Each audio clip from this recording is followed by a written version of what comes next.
think sometimes people question their talents, question what they're bringing to the table. I go back to, we don't need perfect people. I think what hopefully somebody listening to this hears is that if you can find the time, we can find the kid. We started this conversation with what's the difference between difficulties that kids are facing now than in the past? I'd imagine it has something to do with just lack of depth and potency of real eye-to-eye embodied relationships. And if that's the big problem, then the big solution is people, relationships. We could have another 45-minute conversation about the challenges adults are facing. And one of the things that I think can be healing for us is to give of ourselves. Mm-hmm. And we talk about the relationships from a standpoint of it's only the kid in the relationship, right? And we know that's not the case. We know that there are two people in that relationship. Mm-hmm. So the healing and the health and the wellness that being part of that relationship has, from the adult standpoint, is super powerful too. Mm-hmm. And may help us be better parents and better employees and better members of society. So I think that's one of the things that we're not asking somebody to do something. Here's what I would say is if you get involved in mentoring and after 6 months you say, that sucked, that was awful, I never want to spend time with kids again, then go, that's fine. But I'm guessing that most people would, after 6 months, would say, that's been a really awesome experience for me, that I feel better because of this.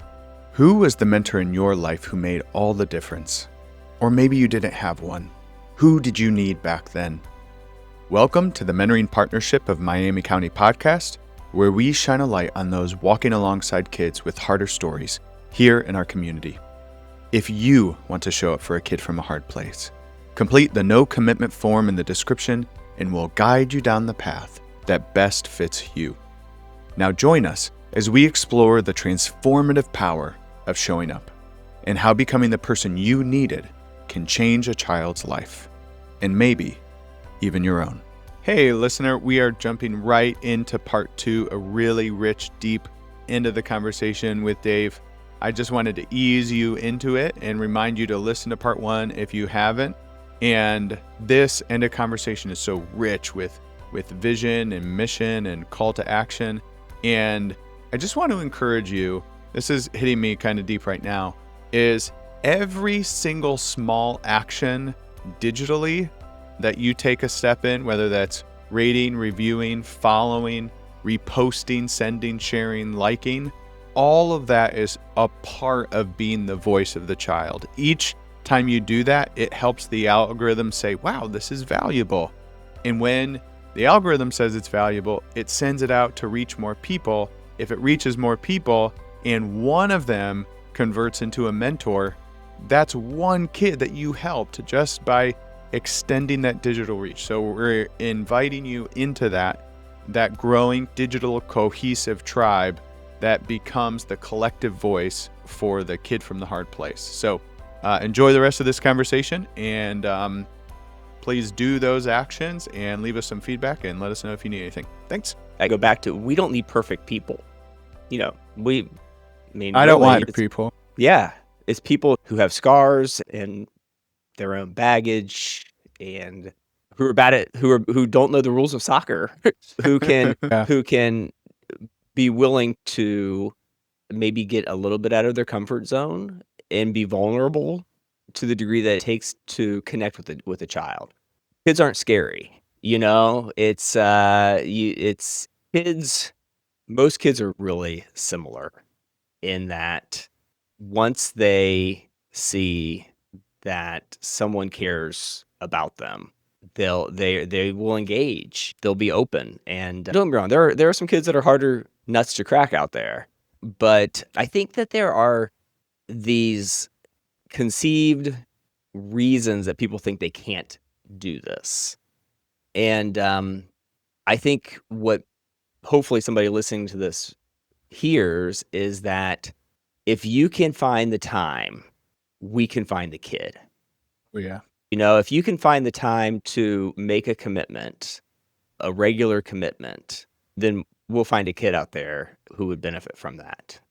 Again, I go back to, you don't have to be, and this is going to maybe sound like a strange way to say this, but you don't have to be the best parent in the world to volunteer and help another person's kid. I think sometimes, again, we think about like our own lives, and if I need to figure out how I can do this better, because if I'm not that guy who can be the soccer coach or t-ball coach or attend everything my kid does, maybe I can't go do this other thing and help kids. And I think that kind of just accepting our own flaws as adults and then recognizing that we still have something really valuable to offer to a child. I think that may help some people accept that role, that accept that opportunity, and try to really figure out the best place to enter into this world, but recognize that it may be the third or fourth place that you try. And I think that's another thing that people that we're worried about. Well, what if I go and it doesn't work out? I think we want everybody to give it an honest try, but again, don't let that be a reason that you don't try. I've had situations where I've struggled to build a connection with a kid, and it took somebody else to be able to do that, and that's okay too. It's funny, I was just having a conversation yesterday. So one of the things that we get to do here at the Miami County ESC is operate the Business Advisory Council. And we had a group of about 50 people here that we were working with yesterday. And part of that whole goal is to connect our kids and the schools in Miami County to the business community, bridging the gap that exists between school and business and jobs and careers and whatnot. And the group that I got to work with a small group, and we were talking about soft skills. And you talk to any business owner, and they'll tell you that one of the biggest challenges they face is that workers don't come with the soft skills necessary to be successful. Mm-hmm. And we were identifying those, and somebody was talking about social emotional learning and social emotional curriculum. And we've talked a lot about that in education over the last 5 to 10 years. We've talked a lot about this idea of social emotional learning, and we often go to programs. Yeah. Right? So we need a program for that. We need to adopt an instructional program. And I'm not criticizing those programs. There's some really good tools out there. Some of the mentoring I did a few years ago was through Good Life and the mentoring playbook that they offer, and it was really good. It was a great way to start conversations with kids. But it's not programs, it's people. Yeah. It isn't that we need to find this, perfect program out there. We need people. Yeah. We need people to build relationships with our kids. And I'm not opposed to us talking about social emotional learning and there being social emotional standards and all that kind of stuff. But programs don't replace people. They can be good tools, I'm sure, but ultimately finding people with a heart to do this work is what will change lives.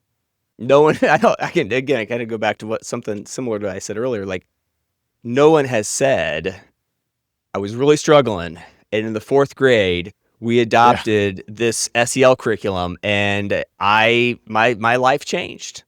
What they said was, I was in 4th grade, and I didn't have any friends, and I played this, rec basketball league, and I had this coach, and he was awesome, or she was awesome. And, those are the stories that people remember. It's a name. It is. Yeah. Yeah. It's a personal experience of social emotional learning because you're learning as an experience around healthy relationships. The image was coming to mind was getting a bunch of kids in a room, like maybe a gymnasium, and like sitting them down in chairs and then being like, this is a bike. Like, this is how you ride a bike. Mm-hmm. Like, you put your body on here and then you move the pedals and then you go ride around. Okay, that's the lesson for the day. Now you know how to ride a bike. Right. Or you say, this is a bike. and I'm going to catch you if you fall, and you're probably going to fall. But like, let's get on the bike and let's see how you do. And you go ride around and you get to experience the relationship between you and the bike. And it is an experience. And to me, soft skills is just like, how good are you at connecting with another human being appropriately? And if it's not a part of your social learning to have a good quality connection with your parents or teachers or whatever, like, how do you bring that into a working relationship or any other relationship? And I think that we started this conversation with like, what's the difference between difficulties that kids are facing now than in the past? I'd imagine it has something to do with just lack of depth and potency of real eye-to-eye embodied relationships. And if that's the big problem, then the big solution is people, relationships. Is that I want the listener to not feel overwhelmed by the gravity of our societal problems and the problems of kids, but to feel convicted that whatever they've been given, I've heard this say, you don't have something until you give it away. And whatever you've been given, give it away. Give what you've been given. And if we can give the children what they need, then it's going to be whatever kind of relational health you've ever experienced. And then the consistency of showing up and giving it to a child. Yeah, and the reward that comes with that, the health that comes with that, the byproduct of that work is good and healthy for the person giving it away. You know, it is, we have because if we're going to talk about all the challenges our kids are facing these days, you know, we could have another 45-minute conversation about the challenges adults are facing. And one of the things that I think can be healing for us is to give of ourselves. And we talk about the relationships from a standpoint of it's only the kid in the relationship, right? And we know that's not the case. We know that there are two people in that relationship. So the healing and the health and the wellness that being part of that relationship has from the adult standpoint is super powerful too. And may help us be better parents and better employees and better members of society. So I think that's one of the things that we're not asking somebody to do something. Here's what I would say is if you get involved in mentoring and after 6 months you say, that sucked, that was awful, I never want to spend time with kids again, then go, that's fine. But I'm guessing that most people would, after 6 months, would say, that's been a really awesome experience for me, that I feel better because of this, you know? And so using that, using the opportunity to give of yourself as a manner of, it's another term that sometimes I struggle with, self-care, is a really powerful tool. And, it's an opportunity to get out of self. It's an opportunity to get away from some of the self-centeredness that is so, prevalent in our lives. And that's healthy. And I think it just reminds me of something that you said a couple minutes ago. Is like, there's definitely external barriers. There's logistics. But it feels like to me that the pervasive is internal. If you're listening and you have an external barrier, logistics of like contributing in any kind of way, makes sense. If it's an internal barrier, that makes sense too.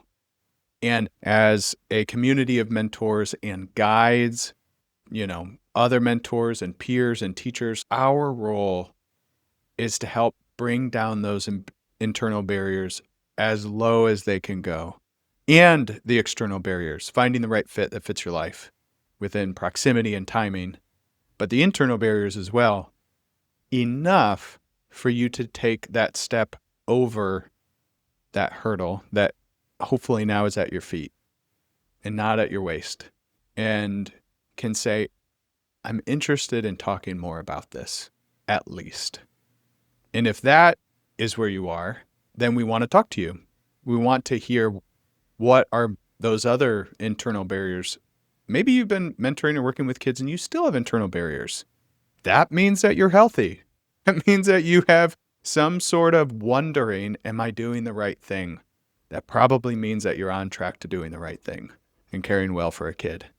And so, again, the invitation is assess and diagnose where you're at and listen to the potential and opportunity for joy and for win, win, win, win, win, and not a lot of losses if you do it in community with others. And that's what we're offering. So, hey, Dave, what do you do? I run a lot. I'm a pretty good juggler. Let's see. I like audiobooks. Would you What's like to your know what I do job? professionally? Yeah, that's Oh, okay. hilarious. I am superintendent at the Miami County Educational Service Center. Which for the longest time I thought was just like this weird thing, and I didn't know what it did. To me, the way I describe it is that it's an octopus with tentacles in all the different school districts with 400 staff or so supporting the school in how they care for kids. How else would you describe what you do and how you do it?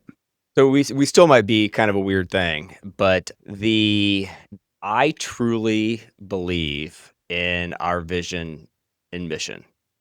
I had the privilege of being part of us developing that as a team, as a community. So our vision is meeting the unique needs of every student, every educator, every day. Um, Like and that. and that took us months and months to come up with, because Mm, what I've always said is, if you know one ESC, you know one ESC, because we're mhm, all a little bit different. mm. We all operate and focus on different things. So we spent a lot of time my first year and into my second year looking at, like, why do we exist? Who do we serve? And what does that look like? And so our mission, it says that for children who face challenges and have ever-changing needs, we're here to believe in them, to support them, and to make a difference. And so what we'll say to our staff, we only get to see our whole staff usually once a year on opening day, is when you lay your head down at night, can you say, I lived our mission? Can you say that you made a difference in the life of a child, and hopefully a positive difference? But, that's what we get to do. So the specifics is that about 70% of our organization is dedicated to serving kids with complex disabilities. So we have 30 some classrooms that are housed in school buildings where we serve kids with complex needs, complex disabilities.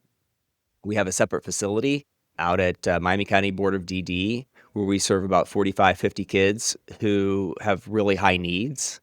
And we provide all of these special education preschool programming in Miami County. So we have very vulnerable kids. We have really awesome and exciting kids that we get to work with.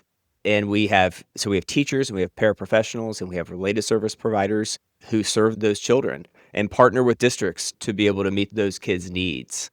And then we get to do a lot of creative and different type of work.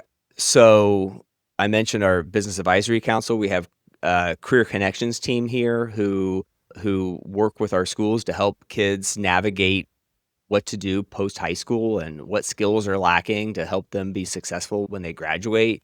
We have literacy folks. We have a gifted team. So again, what we get to do as an ESC that's a little bit different than a traditional school district is we get to identify these challenges and then say, where do we fit in to helping solve this? And so we have a program called Resource Coordination, and those folks go into schools through a referral process, and they help kids and families navigate those challenges that serve to make school difficult. So, they're connecting them to community resources. We work really closely with Tri-County Board of Recovery and Mental Health on that kind of work. And that work is all funded through JFS. So what our community kind of has said is, wow, the ESC is uniquely positioned to carry out some of these efforts that are necessary to meet families, the needs of kids. So I'm sure I left a lot of stuff out that we do. A lot of professional development. We try to bring educators together, educational leaders together to support them and to give them resources, a community that for them to work and find support from one another.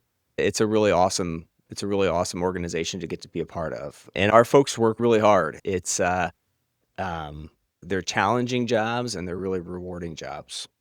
Mm-hmm. I think what I hope just happened is that the listener got to hear, for the majority of our conversation, like the credibility of your heart and your hope for children. And then it just transitioned to the credibility of like your head and your career and maybe like your history, and then the positioning of the ESC that's grounded in that vision and mission that in so many ways is particular to your organization and in some ways feels like, I don't know, a rallying cry for so many of us to do the same and to knit yourselves within the community to see those kids and support them and support the school districts that care for them. Could you, maybe as we close, could you say your vision and mission again as an affirmation to like your staff and pretty much every school and person that aligns, and almost in a way of invitation too? So, the concept of a vision statement, this is my definition, is that if we do our work at perfection, this is what it looks like. Like if everything goes exactly the way it could possibly go without problems, at a state of perfection, this is what it looks like. So every day, what we're doing is we're striving to be able to say that we're able to meet these unique needs that our kids and educators have, that no need is going unmet. And that's truly our vision, is that we're in a school community here in Miami County where all these unique challenges are being met by this community.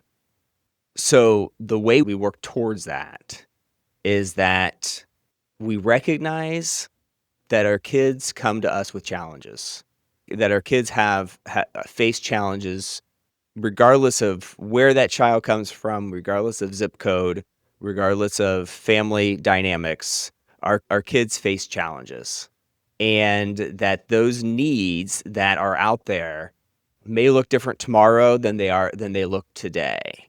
So as an organization, as a group of people who care about kids, we have to be willing to say that we're going to do whatever it takes within our abilities and resources to take on whatever those challenges are, and be creative and be problem solvers and be able to have the resiliency that it takes to be able to do that, so that every single day we are moving in the direction of making a positive difference in the life of a child through support and care, through believing in each child. And really, when we talk about believing in kids, it goes back to some of the stuff we talked about earlier. Not just that we believe in their ability, we believe in their value. Yeah. We believe in their value as a human being, and that inalienable right to be loved and cared for, so that at the end of the day, we get to say we made a difference. And I'll tell you, there's a real opportunity here for people who want to plug in, because none of what I said right there had to do with the sophisticated nature of serving kids with complex disabilities. It's about coming and loving, coming to the table and loving kids. And, I truly believe the rest takes care of itself. So it's a real privilege to get to lead this work and to get to talk with all of our schools in Miami County about our vision for education in Miami County. Yeah. Whew. I receive such joy being able to know that I'm like linking arms with our executive director and you and our other board members and our mentors and the schools and anyone who aligns with that vision and mission. To get to do it together is such a privilege. So the invitation is there, friend, for you to reach out, to be a part, and to help transform lives of children and your own. Dave, anything that's kind of risen to the surface that you wanted to make sure that you say as we close? think a lot of people are looking for purpose in life. I think when we drill down to a lot of where adults have this thing missing, a lot of times I feel like it's this feeling that they lack purpose. I'm in my mid-40s, and the conversations I have with my friends who are also in their mid-40s are funny because it's all of a sudden we became middle-aged, and we're having all those middle-aged conversations. And really what I hear over and over again from my friends is a lack of purpose in life. And I'm really blessed because I get to work in a field where there is purpose. But it could be really easy for me to come into this office every day, return my emails, make sure the business side of what we do is getting done, and not feel that purpose at all. I don't think there's anything that provides more purpose than helping change the life of a child. Yeah, I really don't. Paul, I've coached track a few years. That was my thing. Back when I was a teacher, I taught and I coached cross country and track. I always joke that I don't think I was better at anything than being a high school cross country and track coach, but it doesn't necessarily pay the bills. But I've had the opportunity to get back into helping very, marginally from time to time, sometimes more involved, in helping coach junior high track because my kids were involved and they needed people to help. The level of purpose I got out of that was far beyond so much of what I do professionally.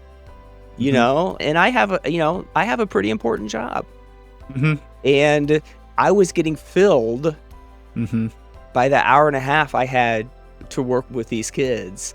And it's so I think that's that call out there is, if you're looking for that, if you're sitting there saying like, pretty good job, that's going pretty well, I have a family that's going well, I'm looking at that list and I'm doing all the things that I'm supposed to be doing to be a happy person, and you still feel like there's something missing there. I think a lot of times that's purpose. And I think the opportunity to go and do work with children is in my experience, it is the most meaningful way to find that purpose in life. So, yes, there it is. And for those that find purpose by taking the next step and they attach soul to soul to a child, to another mentor, and to the person that helps care for those kids, your sense of purpose and joy, like it will come. And it is such a gift. Dave, thank you for your time, what you do, how you do it, why you do it. Thanks for being a part of this effort as a hope for children. I'm excited and hopeful for however this continues on through the lives of people, that in some ways it feels movemental, that we actually do. There's different leaders and people in our county that do say, yeah, we really do need to take care of our kids and help reestablish the village. Thanks, Dave. Thanks, Paul. Good talking to you. You too. Wow. Wasn't that conversation powerful? Chances are, while you were listening, someone else was coming to mind. You wanted them to listen in too. And on behalf of a child, send this episode their way. And if you care about these kids, take a moment right now to subscribe, rate, and review. Because when you do, the algorithm helps more people find these conversations, to find the voice of these kids. And each small step you take help more adults show up for a child with a harder story. If you want to explore how you can show up, fill out the no commitment form in the description of this episode. Because only together can we help more kids find the support they need. And only together can we help more adults step into the story they were made for.